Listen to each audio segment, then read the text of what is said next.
নাম কি? আরাফাত। তোমার বাড়ি কোথায়? ইলেটগঞ্জ। তোমার বাবার নাম কি? কি? হুমায়ুন কবির।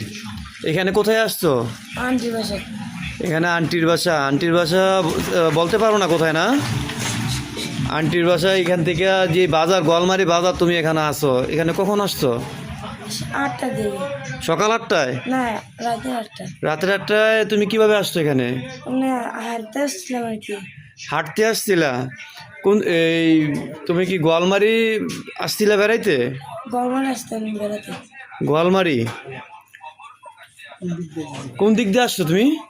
এই মানে মানে এই পাশ দিয়ে আসছো নাকি এদিক দিয়ে আসছো? ইয়া মনে করতে পারতাছি না।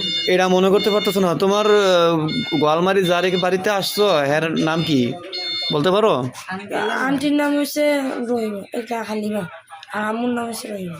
তোমার আম্মুর নাম রহিমা, তোমার আন্টির নাম হয়েছে হালিমা। আঙ্কেলের নাম জানো না? তোমার খালতো ভাইদের নাম জানো? হ্যাঁ, ছোট রাফি, আর এটা হচ্ছে রিফাত। রাফি আর এসে রিফাত। আচ্ছা, প্রিয় এই যে গোয়ালমারিবাসী, যদি কেউ এই বাচ্চাটাকে চিনতে পারেন তাহলে গোয়ালমারি বাজারে একটু দয়া করে মজিদ ভাইয়ের দোকানে, এখানে ব্যাংকের নিচে একটু যোগাযোগ করেন। ছেলেটা তার আঙ্কেলের বাড়িতে আসছিল, তাকে খুঁজে পাচ্ছে না। ঠিক আছে, যদি কেউ চিনতে পারেন এই বাচ্চাটাকে একটু সহযোগিতা করেন আর একটু বেশি বেশি শেয়ার করেন।